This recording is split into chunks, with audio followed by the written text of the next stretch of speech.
So for this module, we'll be focusing on facility design. How is a facility actually designed? Okay, so before we go into the facility design, we have to also look at the financial considerations because it involves a large amount of capital. In addition to that, we should ensure that our facility is not located very in close proximity to crops. So that can open up different doors, for instance, for legal action if your facility has a breach of containment. So these are the things which we need to consider before we go into the design philosophy. So before we start designing a facility, we actually develop the SOPs and administrative controls. For instance, who is in charge, who administers it, how many officers will you employ, do you need a facility manager? All these things need to be built in as the facility is being built.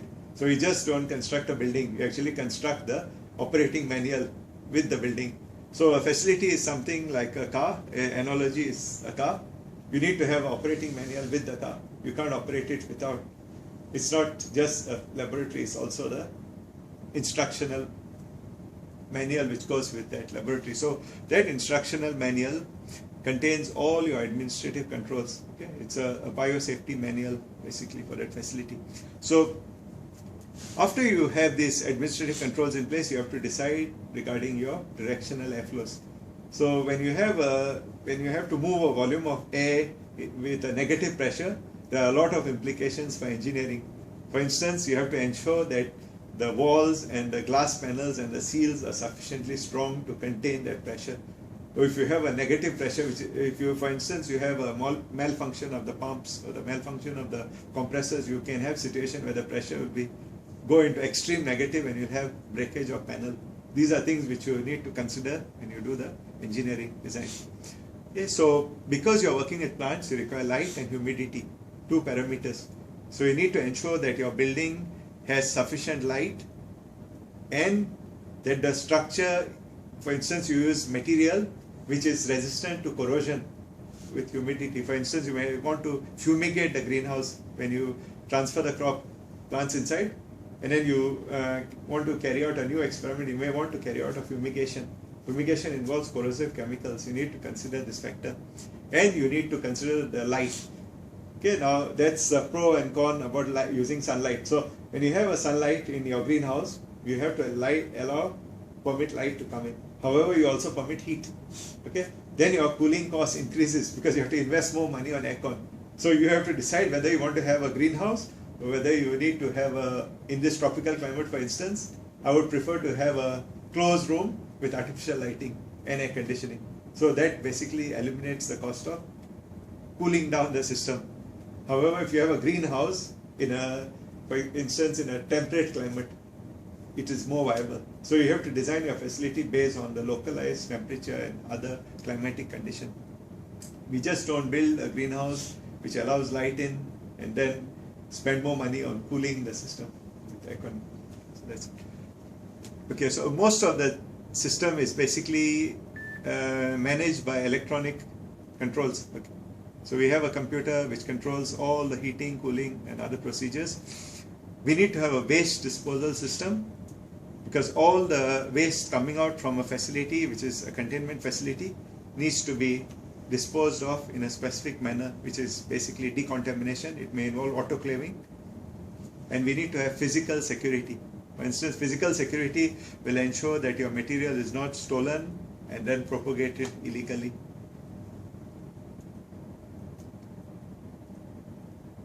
So when we design it, we also take into consideration compliance with existing laws. For instance, we may call in a local building code. You know, we have local building codes which are governed by your municipal council. So we have to ensure that, for instance, we cannot have a facility in which your sewage, your drainage actually goes into the public sewer system. You need to have an alternative sewer system, or you may need to contain it using a special effluent treatment process. So these are things which we need to consider. The second thing which we consider is the Biosafety Act and the relevant guidelines, which we need to basically the engineer, the architect, the manager all have to sit together and ensure that it complies with the building codes as well as the legal requirements for biology. when you design this kind of facility, the challenge is the engineers may not know the biology and the biologists will not know the engineering. So the manager has to ensure that you compromise design. So both of these requirements are met.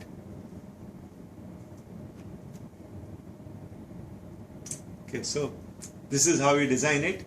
So during the process of your career, you may end up in situations where you have to sit on a table with an engineer and a biologist and design a facility. So this is the workflow which we developed for this kind of procedure. So you have to sit with for instance, you are the client. The first thing you will ask is the budgetary constraint. For instance, your budget is limited. You can't develop a large facility because of the maintenance cost, recurring maintenance costs. The maintenance cost is basically 10% of the facility cost. So if you have a facility which costs you 10 million, you need to have at least 1 million maintenance costs per annum. So you need to take these into consideration. So once you design your facility, you should ensure that it meets local building codes. For instance, your facility may have to be certified by fire department. So fire department has certain requirements for exit, apertures.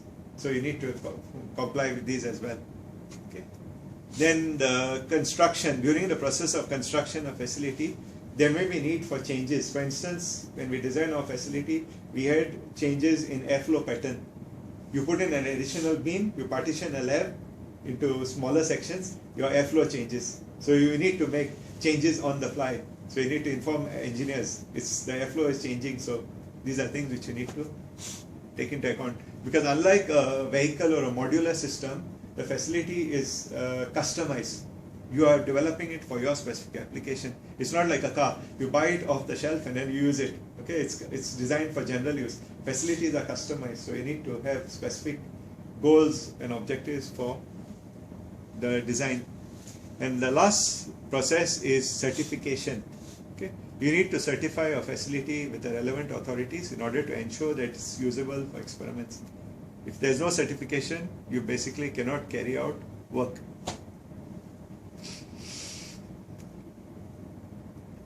Okay, so this is an example of our facility. As you can see, towards your right hand side, right? You can see the climate control greenhouses. Towards the right hand side is the climate control greenhouse. That is the actual lab space. But can you see the big building, engineering control? That is basically the air conditioning plant, which contains and the filtration systems and the water treatment systems and the effluent treatment system. So you can see the footprint. The footprint for the greenhouse is very small. However, the footprint for the engineering facility is very large because it's actually twice or 3 times the size of your facility.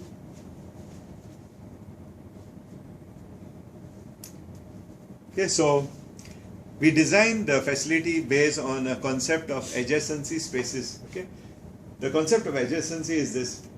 For instance, in a conventional household, when you have the architect designs a plan based on the client's requirements. However, the engineers will design it in such a way so as to ensure that all the plumbing is located in one place. For instance, an ideal house will have all the bathrooms clustered together around one plumbing port. So you have all the plumbing and sewage coming out from one port, and then you reduce the cost of the piping, and you also ensure that if there's a leakage, it doesn't spread all over. So when we do the design of facilities, we ensure the same criteria are met. For instance, our air conditioning systems are designed so you have entry or basically exhaust of the air and fresh air coming in a format so that all the labs are adjacent to each other. We can't have labs very widely spaced because then the cost of developing the heating, ventilation, air conditioning system will be also very high. So we need to consider this concept of adjacency, and for instance, we have to take into consideration the fact that we have to decon everything which comes out from the system. Okay, decon includes the waste water. So even the wastewater which goes down your sink is decontaminated. So it has to be free of pathogens and all other genetic material. Okay, so this is the standard layout. So in general labs, we have what are known as staging area. For instance, I'll give you an example of a researcher who's basically bringing in GM seed, rice seeds. He needs to propagate the plants in the greenhouse. So we'll start with the staging area. Staging area is the place in which you bring in all your material prior to transfer into the greenhouse. So we have control and monitoring area, which is basically the CCTVs and the controls for the directional airflow and the locking systems. Everything is controlled from one place. You have an entry and exit door. So basically an entry and exit door is a vestibule. So you enter from the outside environment into a confined space in which the pressure is positive. Okay, so that's an air shower. So you'll have positive air pressure, and this air pressure will ensure that the air is pushed out from the door. So anything which you carry in gets pushed out. And when you open the next door, the air is actually pulled in. Okay, so you have to have a vestibule with positive pressure. So you open the first door, you enter into that door, you shut down the external door, and you open the next door, it's actually negative. So the engineering has to design this in that manner. Then you have your laboratories on either side. You have your autoclave. So an autoclave is basically not in the room, it's designed in the wall. So everything which comes out from this containment facility has to be autoclaved. So in conventional laboratory, we try to ensure that everything which comes into the laboratory is sterile. Is that correct? We sterilize and then we work on it and then we dispose. In this case, everything which comes in has to be clean. However, you have to ensure that everything which goes out is also decon. So, for instance, if you worked in the greenhouse containment facility, okay, you bring in your plants from the staging area, you enter inside and you carry out your experiments in the containment facility. However, nothing goes out of the facility, including your coveralls. Everything goes out through the autoclave. So your plants have to be autoclaved, your soil has to be autoclaved, your seeds, even your coveralls, which are non-disposable, have to be autoclaved before they go out. This is to ensure that none of the material actually leaves the facility without decon. Okay, this is a legal requirement as well as a scientific requirement. Okay, so this is the media preparation. So this is a snapshot of our laboratory. So we have a media preparation area in which the media is prepared, for instance, soil, or it may be tissue culture media prior to genetic modification. We have an area for genetic manipulation, which involves biolistics. You can carry out, we have a bialistic facility which involves a high pressure gun for the injection of genetic material into plants. Okay, so we have a genetic manipulation facility. These are the plant growth rooms, which you can see when you go outside. So the plant growth rooms are contained. They all have negative air pressure. Okay, so any material which is within this room cannot technically escape in terms of pollen escape from this facility. And finally, we have ancillary equipment. For instance, in transgenic facilities, we do not work with fertilizer. We do not broadcast fertilizer directly. It's actually pumped in through the fertigation system.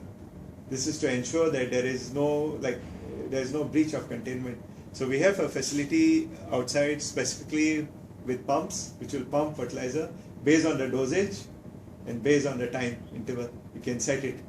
It's controlled by a computer, so these motors will pump in fertilizer whenever it's required.